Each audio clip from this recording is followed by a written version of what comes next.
پاکستان کی اسلامی جمہوریہ میں نہ آئین کی روح سے جائز ہے، نہ قانون کی روح سے جائز ہے، نہ ہماری تہذیب اس بات کی اجازت دیتی ہے۔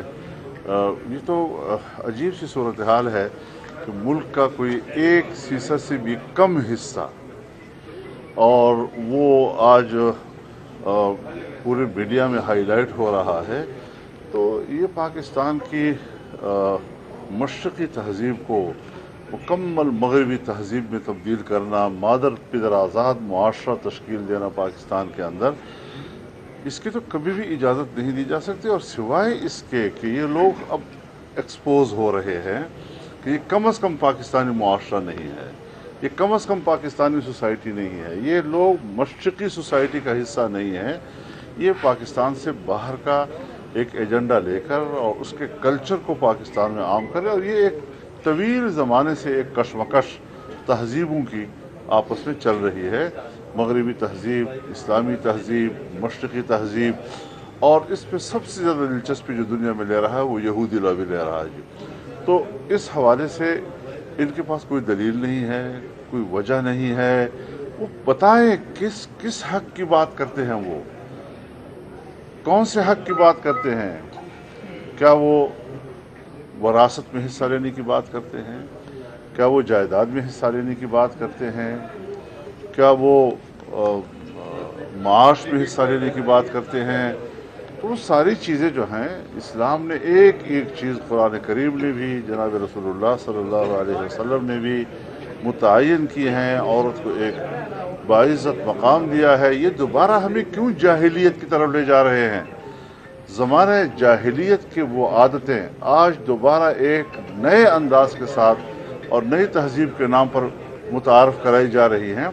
تو یہ ایک کشمکش ہے، چلتی رہے گی انشاءاللہ، اور ہم 1% سے کم عورتوں کو، پاکستان کے کروڑوں خواتین، اور 52% اگر آج آبادی ہے خواتین کی، تو کم از کم ہم عورتوں کے خواتین کے بھی حقوق کا تحفظ کریں گے، اور ان 1% سے بھی کم عورتوں جو فحاشی اور عریانی کے علم بردار ہیں ان کو اجازت نہیں دے سکتے۔ امریکہ اور طالبان کا جو معاہدہ ہوا تھا ایک دن بھی نہیں چل سکا، اور اب دوبارہ دونوں جانب سے جو ہے وہ حملے شروع ہو گئے۔ اس سلسلے میں جمعیت کر لیجیے گا، عمران خان بھی کریڈٹ دے رہے ہیں، اس سوال کو اس کے ساتھ جوڑ دیجیے، اس کا جواب دے دیجیے۔ یہ بہت لو لیول کا سوال آپ کر رہے ہیں، اس کو چھوڑیں ذرا، ہمیں اصل چیز کی طرف آئیں۔ بنیادی بات یہ ہے کہ معاہدے کو تو پوری دنیا نے سراہا ہے، اور خود ہندوستان میں اور خطے میں جتنے ممالک ہیں وہاں کے ہر طبقے نے اس کو سراہا ہے۔ جو دنیا امن کی متلاشی ہے، بڑی مدت کے انتظار کے بعد، کوئی 20 سال کے قریب عرصے کے بعد لوگوں کے وہ خواب شرمندہ تعبیر ہوا، اور میں سمجھتا ہوں کہ افغانستان میں امن کی طرف ایک پیش رفت ہے جو اس معاہدے سے سامنے آئی ہے۔ اس میں ہمیں استحکام چاہیے، اور اس کو مستقل امن کے قیام کی طرف ہمیں آگے بڑھانا چاہیے۔ ہمیشہ اس قسم کے جو ملکی اور قومی اور اس سطح کے جو فیصلے ہوتے ہیں اس میں ابتدا میں کچھ مشکلات آتی رہتی ہیں، لیکن دونوں طرف سے صبر اور تحمل کا مظاہرہ کیا جاتا ہے، اور ہر ایک اس بات کی کوشش کرتا ہے کہ اگر کسی طرف سے کوئی خلاف ورزی ہوتی ہے تو اس کو برداشت کر کے ان کے نوٹس میں لائیں، اور دنیا کے نوٹس میں لائیں۔ جو لوگ اس معاہدے کے دوران شریک تھے ان کے نوٹس میں لائیں، تو ایک سفارتی انداز کے ساتھ احتجاج کافی ہوتا ہے، بجائے اس کے کہ طاقت کے استعمال کے ذریعے سے اس کو سبوتاژ کیا جائے۔ یہ یقینی ہے کہ بہت سی دنیا وہ ہے کہ جو اس معاہدے سے خوش نہیں ہے، وہ افغانستان میں امن نہیں چاہتی، کسی کے سیاسی مفادات ہیں، کچھ لوگ وہاں اقتدار میں ہیں، وہ بھی سمجھتے ہوں گے کہ شاید اس طرح کا معاہدہ ہم صاحب اقتدار لوگوں کے لیے مفید نہیں ہے، تو مختلف اطراف سے سازشوں کے ذریعے سے اس کو سبوتاژ کرنے کی افواہیں پھیلا کر، غلط فہمیاں پھیلا کر اس کے اثرات کو کم کرنے کی کوشش کی جا رہی ہے۔ मैं समझता हूँ कि आज वक्त इस बात का है कि हम उनके जो कमज़ोर पहलू हैं उसको नज़रअंदाज करके एक उम्मीद लोगों की जो जहन में आई है उसको पाया तकमील तक पहुँचाने के लिए मदद दें। सियासी सूरत हाल, जैसे कि आपने पहले मार्च किया, आपके साथ भी कुछ वादे वहीद किए गए जिसकी बिना पर आपने अपना जो है मार्च वापस लिया, तो क्या उन वादों की पासदारी नहीं हो रही और ये नौबत वापस आ गई है कि एक और मार्च किया जाए इस हुकूमत के खिलाफ? क्योंकि परसेप्शन ये बनी हुई है कि इनको 10 साल दिए जाएंगे, ये तो 5 साल की बात कर रहे हैं आप लोग। नहीं, फिर तो मुल्क में इनकलाब आ जाएगा और इस तरह खामोशी से बर्दाश्त नहीं किया जाएगा। हम अफ़गानिस्तान के हालात भी देख रहे हैं, हिंदुस्तान में जो सूरत हाल मुसलमानों के साथ हो रहा है, कश्मीर के साथ जो हुआ, जो फाटक के अवाम पर गुजरी, हमारे सब्र तहम्मुल के नतीजे में पाकिस्तान में इस वक्त एक पुरअमन माहौल जा रहा है। हमने 14 मिलियन मार्च किए, हमने आज़ादी मार्च किया, कराची और मकरान से लेकर और गिलगित बल्तिस्तान से लेकर लोग इस्लामाबाद की तरफ आए। तमाम रास्तों में हर जगह अमन रहा, ट्रैफिक तक नहीं रुकी और कोई गमला नहीं टूटा, कोई पत्ता नहीं गिरा। तो इस मुजाहरे के बाद इसका कोई गलत फ़ायदा उठाए और ये समझे कि हमें सूरत हाल को बरहम करना और दरहम बरहम करना नहीं आता, सब कुछ हमें आता है। लेकिन हमारी तरबियत यह है कि हम मुल्क की सियासत को पुरअमन तौर पर आगे बढ़ाएं। जिन्होंने हमसे मुआहदा किया है, मैं आज उनको कहना चाहता हूं कि वो अपने लफ्ज़ की पास रखें, वरना फिर हम चंद अरसे के बाद इसको भी वाशगाफ कर देंगे कि ये सूरत हाल नहीं होनी चाहिए। हाँ, ये ज़रूर है कि हमारे यहाँ कुछ हमारे अपने सियासी माहौल में भी मुश्किलात आ जाती हैं। जिस तरह अपोजिशन मुनक़सिम हुई वज़ीर आज़म के इलेक्शन के मौके पे, जिस तरह अपोजिशन मुनक़सिम हुई सदर मुमलिकत के इलेक्शन के मौके पे, और अब इस वक्त अपोजिशन मुनक़सिम हो गई ये एक्सटेंशन के मामले पर वोट देने की सूरत में। तो ये हादसे ये तीसरी मरतबा है कि बड़ा हादसा अपोजिशन के बीच में आ जाता है और इस चीज़ को हमें काबू करना है। मैंने तो अब भी एक मुस्बत अंदाज़ इख्तियार किया है कि अगर हम आज भी अपोजिशन एक सफ़ पर दोबारा आ जाते हैं और इस अहद के साथ कि हमने मुत्तहिद होकर हकीकी मानों में अपोजिशन करनी है, सिर्फ दिखावा नहीं करना, तो कोई मसला नहीं है कि हम बहुत थोड़े अरसे में लोगों को हकीकी जमहूरियत दे सकें और उसके वोट की अमानत कौम को वापस करा सकें। आप कितना पुरुमीद के खिलाफ आर्टिकल 6 की भी बातें की जा रही है, इस हवाले से आप क्या कहेंगे? जो आदमी हथेली पर सर रख कर फिर रहा हो सारी ज़िंदगी, उसको आप इस किस्म की बातें कहते हैं, मजाक कर रहे हैं यार हमारे साथ। मौलाना साहब, आप कितना पुरुमीद हैं कि आने वाले दिनों में जो अपोजिशन है वो दोबारा आप उनको एक छतरी के नीचे इकट्ठा कर लेंगे? क्योंकि माशी सूरत हाल ये है कि लोग बैंकों से पैसा निकलवा रहे हैं, इन्होंने ऐसे फॉर्म दे दिए हैं, इतनी पाबंदियां लगा दी हैं कि लोग बिल्कुल बिजनेस जो है और ट्रांजैक्शन ख़त्म हो गई है, लोग बैंकों से पैसा निकलवा रहे हैं। तो ये इन हालात में अगर आप लोग खामोश बैठते हैं, इतनी महंगाई है, इतना मतलब लोगों पर ये जुल्म हो रहा है सारा, तो कैसे आप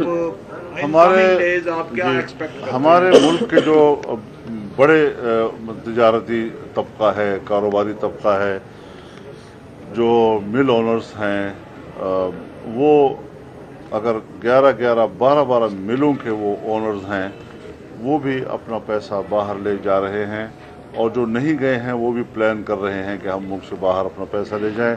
इसी में उसको पैसा महफूज नज़र आ रहा है।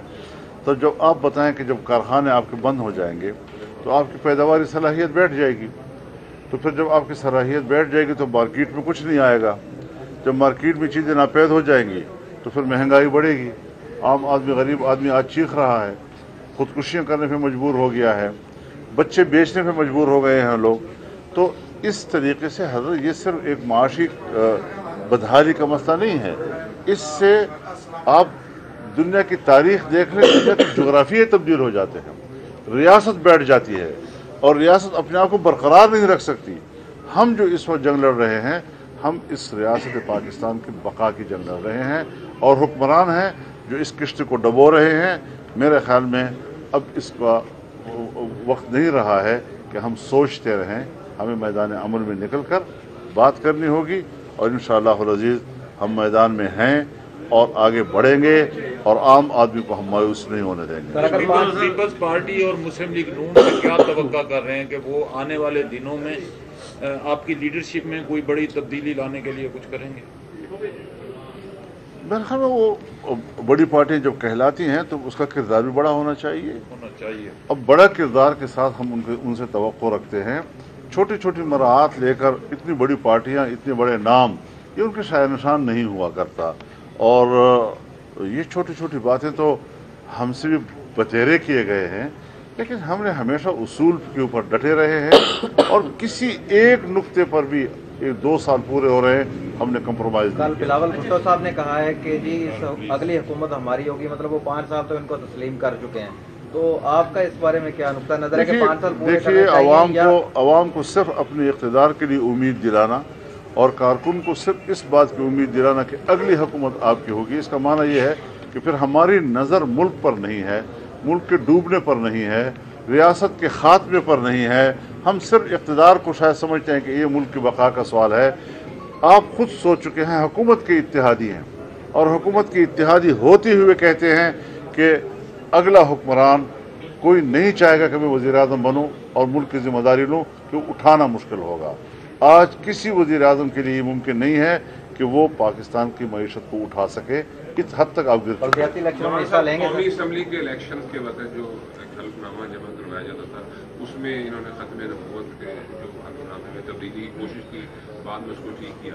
अभी हज के मौके पर फिर जो है वो कोशिश की, जब वो पॉइंट आउट हुआ तो उन्होंने कहा कि हम ठीक करवा रहे थे। आप क्या समझते हैं कि आखिर कौन सी ऐसी कुव्वत है कि अब जो वज़ीर मजहबी अमूर हैं वो भी कहते हैं कि उन्होंने भी लाइल्मी कर दी? नहीं, लाइल्मी तो नहीं है, लाइल्मी बिल्कुल भी नहीं है, क्योंकि 3 दिन पहले उनका वॉइस मैसेज चला है कि फॉर्म जो है 2 हिस्सों में तकसीम किया गया है। पहले की हैसियत जो होगी वो फॉर्म वसूल करने के लिए बतौर दरख्वास्त की होगी, और जब दूसरी फॉर्म वसूल करेंगे तो उसमें कहते हैं कि हल्फनामा मौजूद है। लिहाजा जब कौमी असम्बली की स्टैंडिंग कमेटी का इजलास हुआ, उसमें यह कहना कि मैं ला इल्म था, प्रेस में आकर यह कहना कि मैं ला इल्म था, ये मंतक हमें समझ में नहीं आ रही कि 3 दिन पहले उनका अपना वॉइस मैसेज इसी की वजाहत के लिए चल रहा है। लेकिन जब लोगों ने इस वजाहत को कबूल नहीं किया और कमेटी फ़ौरन बुलाई गई हंगामी तौर पर और उसमें वो कोई जवाब नहीं दे सके, तो फिर ये तावील करना मुझे समझ में नहीं आ रहा।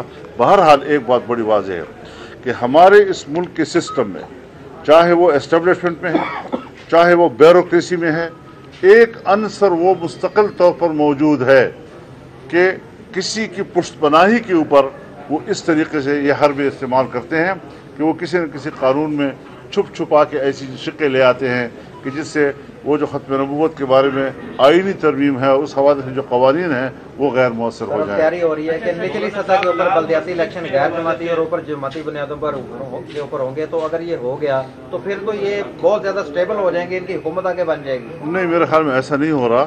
अब इससे कौमी असम्बली और सूबाई असम्बली के जनरल इलेक्शन को तस्लीम करेंगे जब बाकायदा इलेक्शन होंगे। इस इलेक्शन को हम तस्लीम नहीं करते हैं, इससे मुल्क के अनारकी पैदा हो जाएगी। बल्दियाती इलेक्शन में अनारकी पैदा होगी। हम किसी कीमत पर इस मुल्क में इस गैर जमहूरी हुकूमत को तस्लीम नहीं कर रहे हैं। हम इनके खिलाफ जिहाद के रास्ते पे निकले हुए हैं। हम इनके खिलाफ इसको खिलाफ शरीयत समझते हैं, एक नाजायज़ और आमिराना हुकूमत समझते हैं, और इस हुकूमत के खिलाफ महाज पे हम सियासी जंग लड़ रहे हैं। हमारा एहसान ये है कि हमने आईन और कानून का रास्ता नहीं छोड़ा है।